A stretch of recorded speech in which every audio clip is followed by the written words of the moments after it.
What's up, guys? Ron Harris here. Happy Friday, wherever you are in the world. And before we get started, please, if you're new to the channel, please subscribe. If you like the video, please give it a like, share it on your social media platforms, ring that bell thing so you know when I have video content out. Got some great content and hope to bring you a lot more. Okay, let's get going. Today is an anniversary for me. It is 1 year ago today exactly that I tore my quad. I tore my quad not training, as you would think, but it was actually just walking my dog on a wet street. I slipped, didn't fall, and I think I would have been a lot better off if I had fallen on my ass on the wet pavement rather than slip and catch the fall.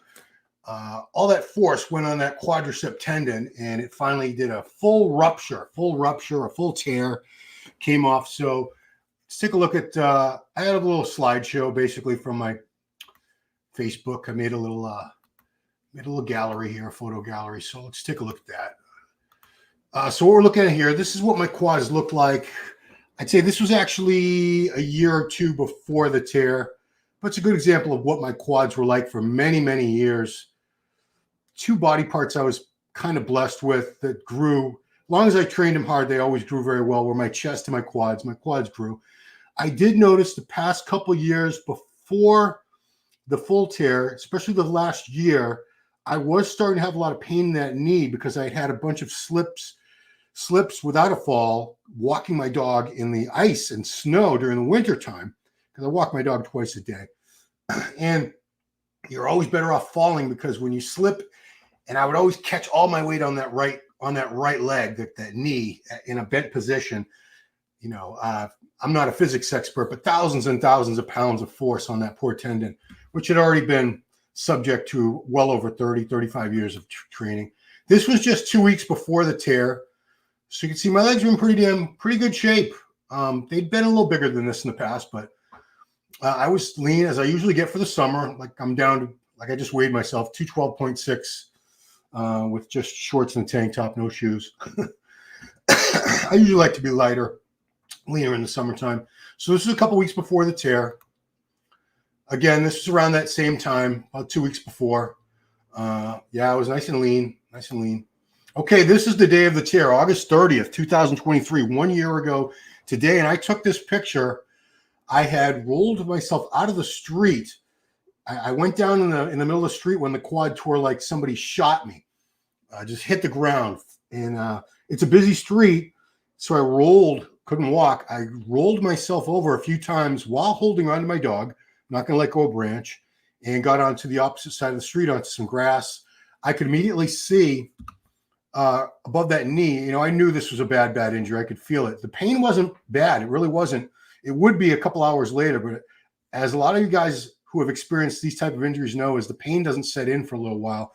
I think you got just so much adrenaline going or something. Anyway, you could see the big gap there. So the quad had actually already detached from that, you know, where it attaches at the patella of the kneecap, and it had retracted up toward the hip. I could see that. I could see a big gap there, and I knew this was not just a knee injury. This was not just a minor tear. I knew this was the full deal. So this was about an hour and a half later, maybe in the ER. I dragged myself home. Luckily, I wasn't that far from home. I was about 2 blocks away. I think I got into like a standing position because my left leg, the good leg, was still pretty strong. And I sort of hopped.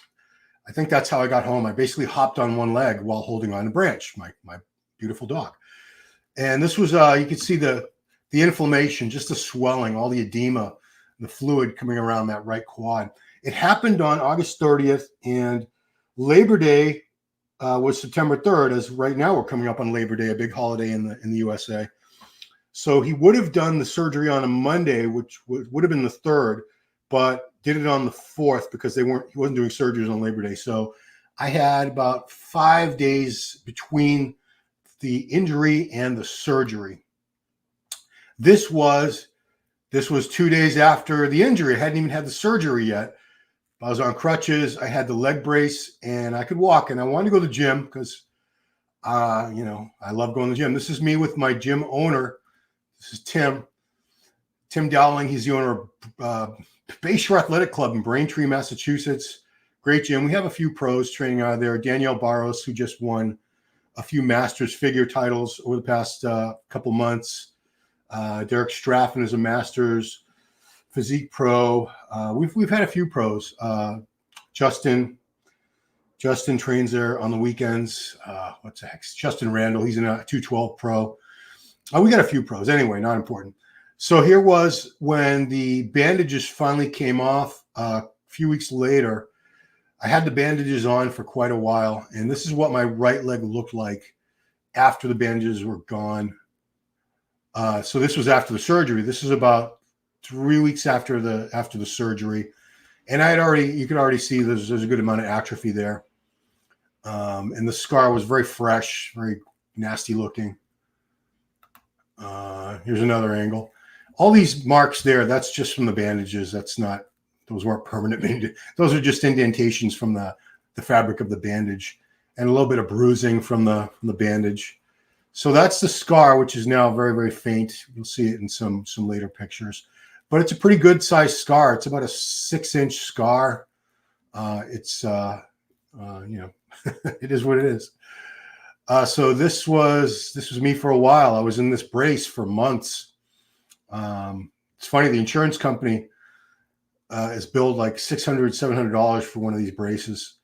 This is the kind. Initially, I had just a big brace that didn't bend at all, and then they moved me to this, which you can start bending. And eventually, I started going to physical therapy and being able to bend the knee a little bit. But for a long time, for a good couple months, this leg had to be perfectly straight, which made sleeping difficult, made a lot of things difficult. I couldn't drive a car, obviously. I couldn't really walk. I could walk without crutches. It was awkward, but I could do it. And this is when I finally took the brace off, and I saw the difference between the quads. So this is no leg training at all here for about this is about 2 or 3 months of no leg training. The left leg, which you're seeing on the left side here because I'm in a mirror, because I was using it so much, that's the leg I was going up and down all the stairs with, getting myself in and out of bed, in and out of chairs. That leg was getting a lot of work, which is why I didn't worry that I wasn't doing any leg training. I didn't feel a need to do any leg training just for the good leg, my left leg, because I could see how much work it was getting every day regardless. My house, it's not a huge house at all, but it does have 4 levels to it. And the basement level is where I slept because I had kind of like a lazy boy chair, one of those electric things. It goes, reclines back, and I could put that leg up, which was perfect. And it's funny because we just bought that chair maybe a year before, and at the time I didn't think we needed it, and I was like, man, when this happened, I was so glad we got it. It came in handy. I was sleeping down there for a good couple months, and this was the first day I started very, very light leg training, and I mean super light, like the minimum amount of weight on leg press machines with the pin in it. I don't think I was even doing extensions yet, but you saw in the thumbnail I said not an edit because it looked like I had used some erasing tools on that leg to make that graphic, and you could see this is an untouched picture. This is raw, no sharpening, nothing done to this picture, so you could see how much smaller that right leg was when I was finally out of the leg brace for good. Which was a big relief because now I could drive, I could walk. Still have to be very, very careful, but this is when I resumed leg training. And this was I'd say I got back to leg training, light leg training. Surgery was September 4th, 2023. I think it was about mid-January I went back to some light leg training. There's another look at that. I'm showing off the good leg, of course. My left leg's didn't lose a whole lot. It lost some because I hadn't done any heavier training, but that right leg had significantly atrophied. This was about 3 months later, and now that I was able to train it, this is the right leg. You can see it's on the right, and it's got most of the size back at that point. I did it before. No, I don't know why I put that up there. Just so you could see again, this was not an edited photo. These are both raw. Just so you could see, I lost a lot of mass, and mainly on the outer quad, the lateralis, not so much on the vastus medialis, the teardrop. That didn't lose as much, but that sweep, this leg always had a better sweep anyway, slightly better. And now when I get to the later pictures. Yeah, so I'm not sure. This was an example of what my legs used to look like. Yeah, these are older pictures. This is before the injury. Both of those pictures. I think that's a more modern picture. Okay, this was just a couple weeks ago, and this was last week. So you can see I actually measured them yesterday, and they actually measure the same. So I've regained the size. Although when I say that, I think I'm down a little bit on both because I can't go super heavy on both, as heavy as I was going. I have a fear. It's a justified fear because you tear your quad. Like 6 weeks ago, I was training legs with my wife, and she was squatting, and I had been dabbling with some light squats, and I decided I would squat with her, and went up to 185, no problem. She put another 10 pounds on to make it 205. She did like 10 or 12 reps. And when I tried the 205, which I had just done 185, no problem. But when I went to 205, I was coming up on like the third or fourth rep, and I felt a slight tear in my good leg on the left quad on the upper region of the lateralis, the outer head of the quad. So I had to lay off heavy.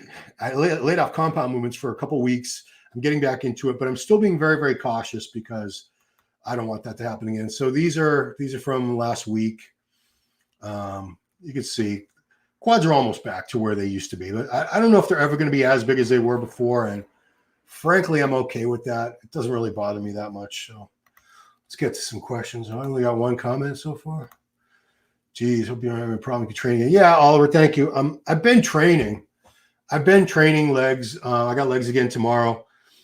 Two things. I was able to continue training calves the whole time. I think I avoided training calves for maybe a month after the surgery, but being in that brace with the legs straight out, my feet could still move. And, I train calves with the knee locked anyway, with the leg out straight for most movements. Of course, I do seated calves. In this case, I couldn't do seated calves for another couple months, but I was able to maintain my calves. And if anything, I think my calves might be better than ever.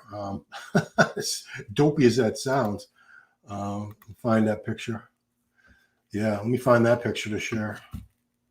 Oh, what's that? I don't want to go. Well, look like I switched profiles there. My bad. Yeah.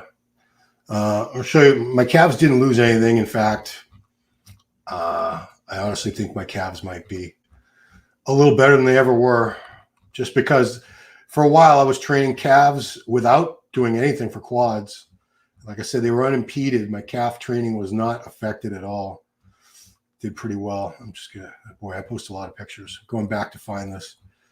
I haven't measured them, but at the most they've ever been was about 18 and a half, 18 and 3/4. And I think they might be a little bigger than that now.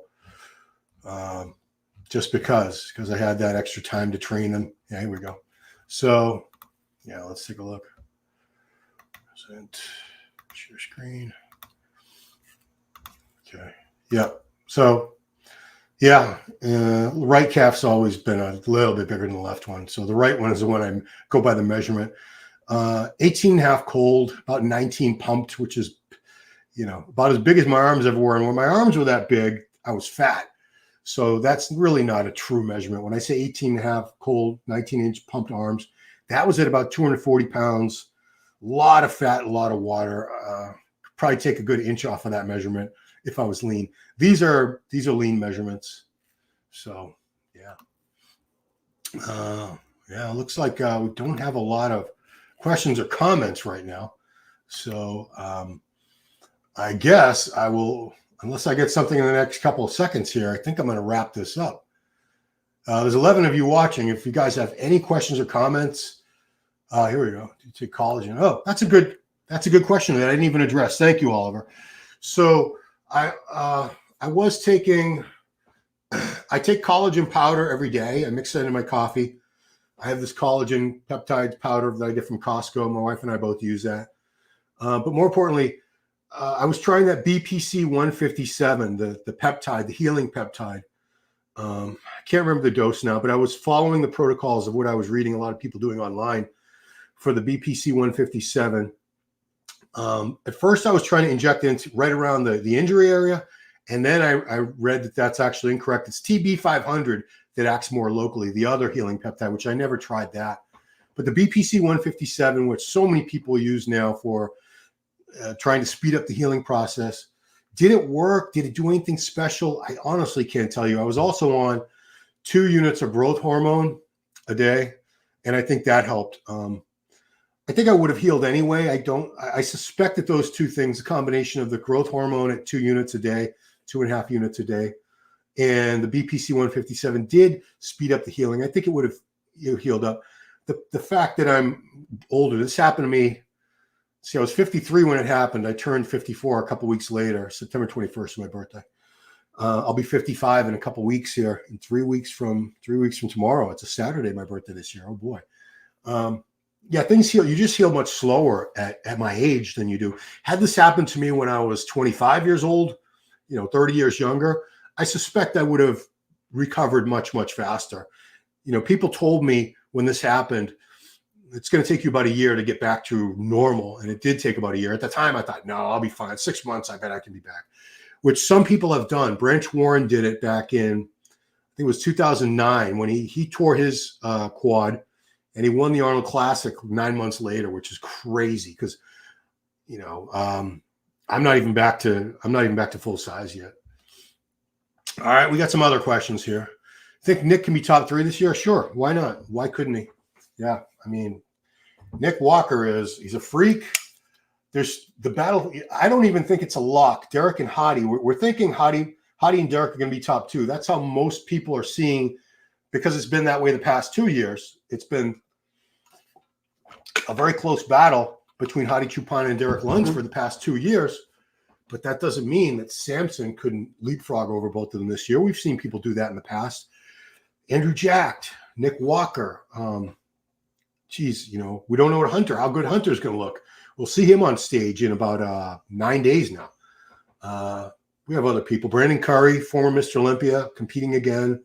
It's going to be a very, very tough show, but I wouldn't write Nick Walker out. I mean, I wouldn't even put it past Nick to win. Any of these guys who can be top 5, if you're that close, anybody can come in off. And I'm interviewing Angela Yo in a couple hours, and she caught reigning 4-time Ms. Olympia Andrea Shaw off her game, and she beat her at this Rising Phoenix. Unfortunately, this didn't happen at the Olympia. I say unfortunately for Angela, because then she'd be Ms. Olympia right now. And Andrea now has 7 weeks to improve on her condition, which is really that was the main reason Andrea lost to Angela, was basically condition. Yeah. So, but yeah, Nick, why can't Nick be top 3? We'll take a look at him. Why not? Let's take a look and see his latest updates. Yeah, I'm a fan of Nick. There are different kind of physiques that can all do well. It's not just, Hadi and Derek have a similar type of physique, but they have their differences. And Nick Walker, he's in that same vein. He's a shorter guy. He's just stacked full of muscle. Let's see the latest updates. See the last posing update that he put. I don't really see too many posing updates. Let's see. Let's take a look, guys. Let's go look at Nick the Mutant Walker. Okay, so what's he got in his stories? Nah, nothing good in terms of like a physique updates. There's some leg training stuff, because we know he missed the Olympia last year because of that hamstring tear. He's promo. Look at the arms on this guy. Deadlifting. Yeah, I'm curious because, it's not that you have to be super close to contest condition now at 7 weeks out, but this was New York Pro. But Derek and Hadi both look like they're almost ready to go right now. The condition is right there. That's him in his Mutant in the Mouth podcast. He's chowing down. Yeah, he's not posting a lot of physique shots, like posing shots. I suspect he will as we get closer to the show. One thing I want to give him credit for is his form. Watch him on this supported T-bar row. No yanking. It's nice and smooth, and he pauses and squeezes at the top. Most guys, I see guys at my gym using this much weight, and they're barely moving it. They're just sort of jerking it a couple inches. This T-bar that he's using is the Arsenal version. I tried that with my son a couple weeks less than 2 weeks ago at this gym in Fall River. This is way harder, the one with the rotating handles, much harder than one with just the fixed handle. So that weight on there is very impressive. And the fact that he's in such control of the weight, respect for Nick. We see a lot of videos lately. Nick Trigili on Bodybuilding BS is posting all these people rounding their backs doing deadlifts. Let's see if Walker rounds his back. I doubt he does. Nick has very good form. Yeah. See, no rounding of the back. Keeps a nice arch in there. And for a guy that tore his hamstring less than a year ago, it happened in early October. Clearly, his hams are way back. They're fine. They're fine now, or else he wouldn't be doing any deadlifting with this kind of weight if he was worried about his hamstrings.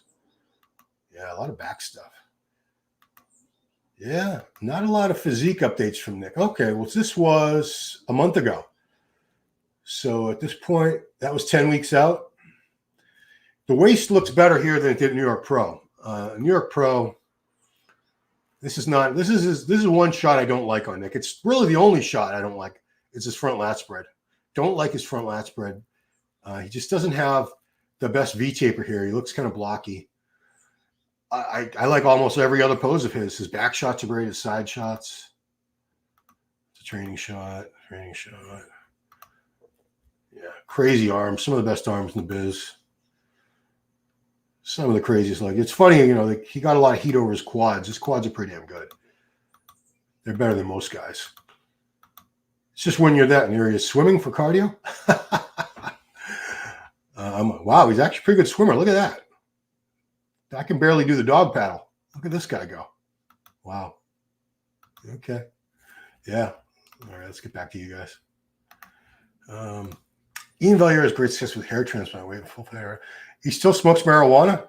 That's not a good idea. Everything I've read says that cannabis, or THC, I'm sorry, the active ingredient, the chemical that makes you gets you high, which is you can find it in the gummies and you have it in the flower. It supposedly weakens the hair shaft, can lead to thinning hair. If he does smoke, I hope he can do whatever he wants. Obviously, I don't care. I'm not judging. Believe me, I'm not judging. I smoke weed every day for years and years. Occasionally, I would take breaks of like a month. But for the most part, pretty damn regular weed smoker up until his hair transplant back at the end of January, early February.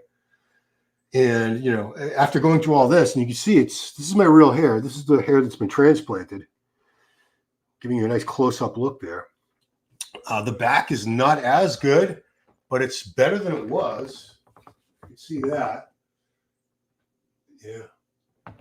I went all the way to Turkey and paid a lot of money. Ian got his hair transplant for free. Maybe in the back of his mind, he's thinking, well, if I need another hair transplant, I'll just pop over there and they'll pay for it anyway, which they would. And rightfully so. When I say for free, like him in Bumstead, they didn't get it for free. They got it in exchange for promoting it. And they have huge social media followings. So it's really just a barter arrangement. They're not getting it for free. They're helping out Now Hair Time, the same place I went to in Istanbul. They're doing marketing and promotions because they know, Bumstead has like 20 million followers, 25 million followers, something ridiculous. And Valier's got a good following too. But I don't want to go back. I don't want to go through all that again. Andrew can win or place second. Yeah, he's got a hell of a physique. Let's take a look at some updates of him.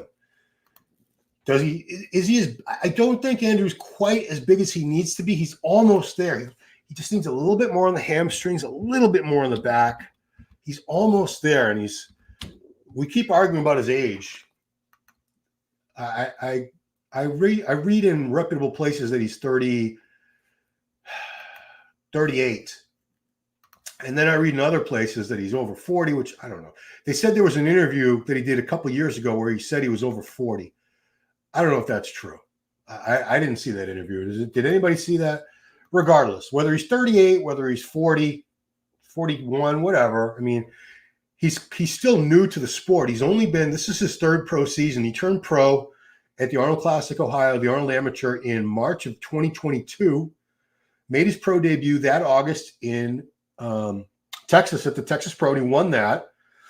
and went to the Olympia. I think he was 8th, and he was sick as a dog. 23, comes back, gets 2nd place at the Arnold Classic, Ohio. Didn't he get, yeah, or was he 3rd behind Nick? Anyway, he won the Texas again. Then he got 5th place at the Olympia. So he's already been in two seasons. He's got 3. Sorry, this is his 3rd pro season, but it's not done yet. But in just 2 seasons as a pro, he got 2 pro wins. He got top 10 at the Olympia and a top 5 at the Olympia, which is amazing. There's some great artwork of him. Yeah, these are all older pictures. This was the pose down. There's Hunter. We're going to see Hunter pretty soon in Italy on stage a week from Sunday. It's at Milan.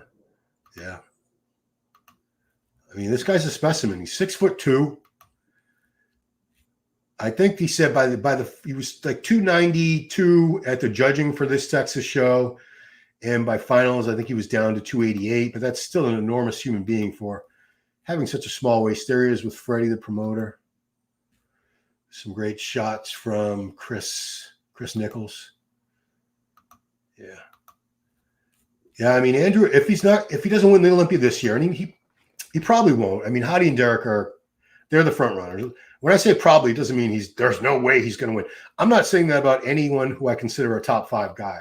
Like, I wouldn't say there is no way Nick Walker can win the Olympia this year. There is no way Samson Dowda.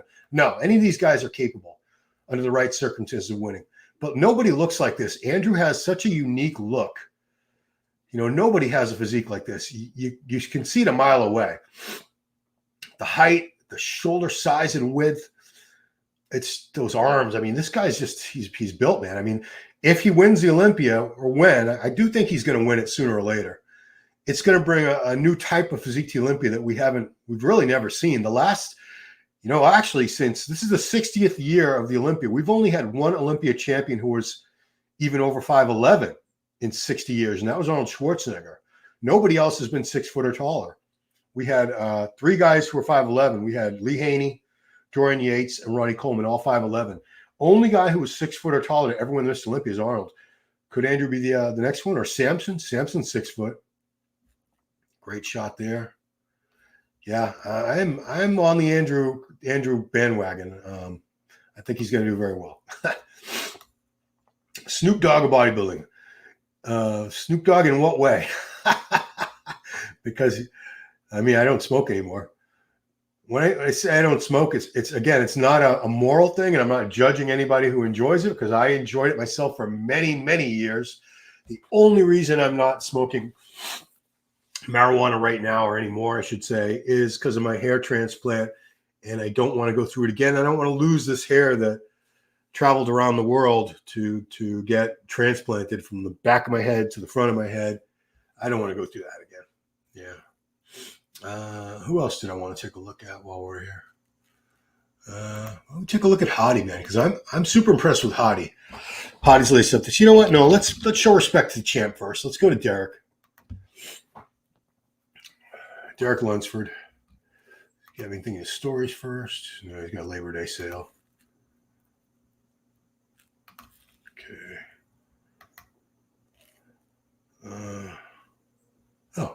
What's this? Share screen. Oh, it's already sharing. Yeah, okay. All right, so that's Matt Grego, his training partner. This is him kissing his wife's stomach belly before she had the baby. Now they have their baby. It's his wife, who he's been with since they were very young. I think they were like 19 or 20 when they got together. Yeah. I like seeing somebody give credit, because the wives and the girlfriends go through a lot. Even when he's a good, nice guy, like I'm sure Derek is, they still have to put up with the dieting, the fatigue. I'm sure he gets cranky. This was the minute of truth here when he got announced as champion last year. Very, very close. I don't argue against the decision for making him win. I mean, structurally, shape-wise, he's a better bodybuilder. Hadi has him beat on overall muscle detail and maturity. He's got better quads. It was very, very close. So close. I had no idea which way it was going to go. I was happy for Derek. I would have been happy for either one of them. Keon got a little upset with in a private message to me the other day because I did say on this last Power Hour that I had Clarita beating him at the last Olympia, but it's not personal. I would have been happy for Sean if he had won. I was happy for Keon that he won. I wasn't upset just because the judges didn't go with the guy that I thought should have won. I agreed it was close, and it's easy to make the argument. Keon has better shape, better structure. It's a much more aesthetically pleasing physique. Nice, really round, full muscle bellies, tiny joints. I preferred Sean's muscle quality, the hardness, the maturity, the detail, that dry granite look to the muscles. But, I appreciate Keon's physique too, and I was happy for him. Stark winning again. He goes into that hero pose. Yeah, he's still on the ground. You can see Hadi in the back there, or on the side. Here he is with the Sandow trophy, holding it aloft. That's a great shot. Shaking hands, kissing babies, doing all that good stuff. There's the Olympia belt, like the is that the People's Champion belt, or do you get a belt? I think you get a belt for winning the Olympia now, like a wrestling championship. Here's a video that he just put up at 9 weeks out. Yeah, he has some. I gotta look at that. This was 2 days ago. So this is over 7 weeks out. Look at the condition. He's already super hard, dry looking. Great muscle separation. I do think we're going to see more muscle maturity in those areas of Derek that I was not 100% pleased with. Shoulders, arms, chest. That's where I feel Hadi has a huge advantage with all the detail and the deep, clear striations and separations. But I think we're already, even at 7.5 weeks out, we're seeing an improvement in that. This form I was not in love with, but geez, that's a lot of weight. That is a lot of weight. The fact that he can do that without hurting himself just astonishes me. I know he's young. What's that, like 8 plates, 9 plates? I can't even count that high. It's a lot of plates. Quads have come up. Yeah. I don't know if he's going to keep look at this back. This is one of the craziest backs ever. So thick, so dense. From the traps all the way down to the spinal erectors. That mid-back thickness that a lot of times you see lacking on people. Yeah, that is a crazy, crazy back on Lunsford. Yeah, that was a good shot. I wish they could have freeze framed on that. So, yeah, still not like Hadi here, but he's getting there. Let's look at Hadi while we're here, yeah. Because there are a lot of people on the Hadi hype train right now, and rightfully so. I mean, the guy's a former Olympia champ. He's a reigning Arnold Classic champ. He lost. This is old. He's a lot leaner than that now. I still give Derek the back shots. Hadi does have a great back. You see, look at that. The back is actually meeting in the middle. But Derek just has a little bit better genetic. There we go. That's what I'm really impressed with right there. Look at that. Look at those splinters across the chest. That's crazy. There has been some, and Giles and I were talking in Power Hour the other day. Shoulders look a little suspect, like he's pinning them a little bit much. They're getting a little overfilled. But that's something he can just stop, right before the show, a couple weeks before the show. Leave the shoulders alone, and they should be fine. Yeah. Okay. What else we got? Beirut's got the visa. No, that is great news. Wow.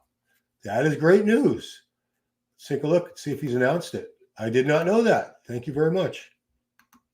That is great news because Beirut definitely deserves to be on the Olympia stage, not only because he's earned his way there with the wins. Oh, is this all right, Beirut? Yeah. He's only got 2938 followers? No, that's not the right Beirut. He spells his differently. He spells it Bhrouz, doesn't he? Yeah, this is the real Beirut. Sorry, guys.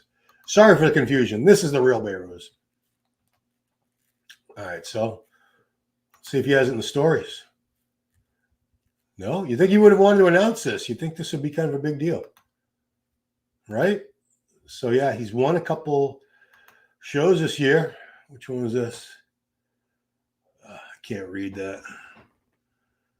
I think he won the Italy show. Did he win the Portugal show? I can't read. There's been so many shows, and he won 2 over in Europe so far. There's Sean Ray giving him the money. Yeah, well, that is great news because he has a physique that should be. Oh, so this was a.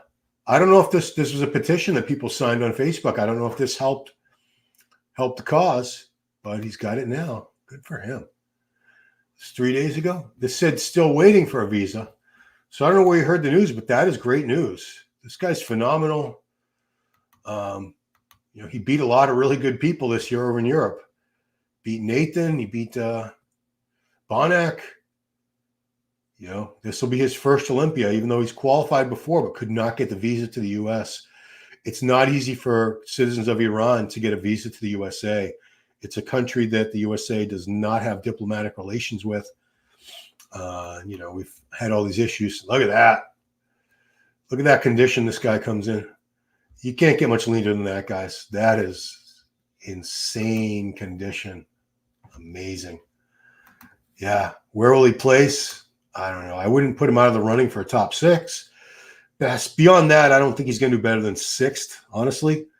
Just because it's so stacked at the top with these names that we've been talking about thus far. He won the Dubai Pro, and he won either is it Italy or Portugal? He won one of those as well. Was it France or Spain? God, I can't remember, guys. I'm sorry. It's not that, it really isn't that important. I know it's important, but yeah, look at that. This is from Dubai Pro. Beirut Tabani. Spectacular physique. He gets some heat. The legs look great here.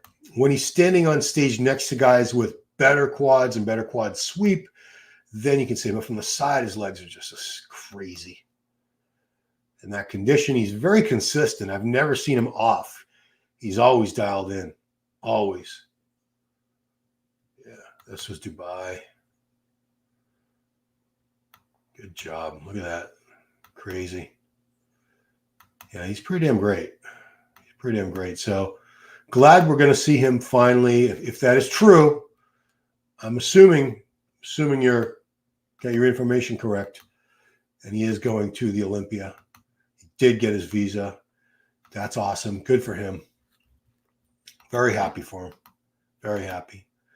It's always a bummer because I know when he would qualify for the Olympia and he was trying to get his visa before, he kept prepping for the Olympia. So he continued prepping for 2 or 3 months, I think, after he had qualified for the Olympia and was just desperately trying to get his visa. It didn't come through in time.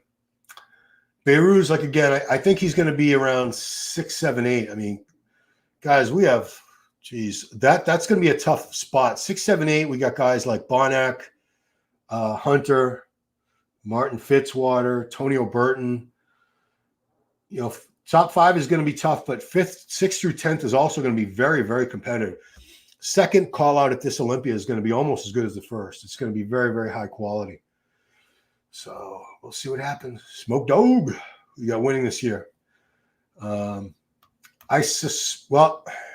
so torn. I think Hadi is so fired up from losing the title last year that he's going to look as good as he did at the Arnold or better. But you still have Lunsford, and Lunsford has had a full year with nothing to do except rest up after last year's Olympia, have a very solid, productive offseason, and make improvements, and plenty of time to slowly, gradually diet down for this Olympia. Whereas Hadi didn't have to qualify. He didn't have to do anything until the Olympia because as a Mr. Olympia champ, you're qualified for life, and the top 3 from the previous Olympia, they're qualified for next year. So he was already qualified regardless. But $400,000 first prize for the Arnold Classic was too much to resist, and he got it. And then he won the Arnold UK, which was another couple $100,000. So he had a nice, a lucrative spring in March, Hadi Chupan. I don't think he regrets that. And I don't think Hadi will have a champ a problem peaking twice this year. I don't think he will. Alberto Montejo. I could watch Sarcopenia. I'm creeping in. Well, sarcopenia is that natural process of losing muscle as you age. A lot of guys lose their legs as they get older, and I think there's several reasons that happens. But I think primarily it's because a lot of guys have knee pain from just years and years of leg training, running, jumping. You know, these joints of ours, they're not forever. Like this shoulder is like in constant pain. I'm actually getting into cortisone. I need a replacement. I'm not getting a replacement, at least not anytime soon. I've needed it for over a decade. But I'm gonna get a cortisone shot because the pain is just crazy. Like when I'm lying in bed, just to go like this and pull the covers over, reach over and pull the covers over myself, that hurts a lot. So you can imagine what chest and shoulder training is like. Lateral raises are tough now. Presses, I can only do this grip on most things. So yeah, a lot of guys, their knees are in rough shape by the time they're 40. By the time they're 50, almost everybody has knee pain, lower back pain. So you can't squat anymore, or at least not anything heavy. And, you know, we've heard that the muscle doesn't know how much weight it's using and this and that. I think it kind of does. You know, there are studies that show that you don't need heavy weight to grow muscle. But I think if that's how you built all your muscle mass, you're not really going to maintain it with much lighter weights. So like my leg training, hamstring training is still about almost as heavy as ever. Calf training is as heavy as ever. Quad training, nah, I'm probably using, you know, half the weight, if that, on a lot of things. Leg press, I'm afraid to go heavy. I have this fear, and it's a justified fear, because once you've torn a quad and you've gone months without, you know, for a couple months I couldn't walk at all. For a good 3 months I couldn't drive a car. Couldn't do any leg training at all for about 5 months. I went through almost 3 months of physical therapy. Could have kept going if I'd wanted to. I just don't want to go through that ever again. And, you know, I had that scare about 6 weeks ago with my left quad where I could tell it was a very slight tear. I could feel it. It was a slight tear, very slight. You know, a lot of times we have small muscle tears that are just, you know, I don't know, put a number on like 10%. Where they won't operate on anything unless it's 50% or greater detachment from the bone. So, but I'm happy with my legs being the way they are. If they're never as big as they were, it's okay. They were always kind of ahead of my upper body anyway. If anything, I have better upper to lower balance and symmetry proportion wise now anyway, because my legs, they don't overpower my physique. So yeah. Anyway, yeah. I think that's it, guys. Well, the good news about Behrooz Tabani, I did not know that. Thank you, Goku. I don't know why he didn't announce it on his Instagram. I wonder if Milos did. Yeah, Milos is usually like the first guy because that's his coach. And Milos has to be super stoked about that. I wonder if Milos made an announcement. No, I don't see anything there. Nope. Milos just has a bunch of. Oh, there's a picture of. He's got pictures of Behrooz. But no, nothing on Milos's Instagram. Surprising. Anyway. All right, guys. I guess that's going to do it. Like I said, I'm interviewing Angela Yo, who just beat Andrea Shaw at the Wings of Strength Rising Phoenix show last weekend. I'm going to interview her in a couple hours, and that is going to go up tomorrow afternoon. So please, again, if you're not subscribed to the channel, subscribe, like, share, ring that bell. You'll get notified whenever I have content out. It doesn't cost you anything to do to subscribe or anything like that, but it helps me. More subs, more likes, all that stuff helps the algorithm, and helps me as I seek to get sponsors to do more on-site coverage for the channel. Jen's been working hard behind the scenes on these sponsorship deals, so we're hoping to make that happen. If not for this Olympia, then definitely for 2025. Do plan on being at a good few shows live in person on the scene, like I used to for MD. So that is it for now, guys. Appreciate y'all watching. Have an awesome weekend. Again, look out, please, for that Angela Yo interview.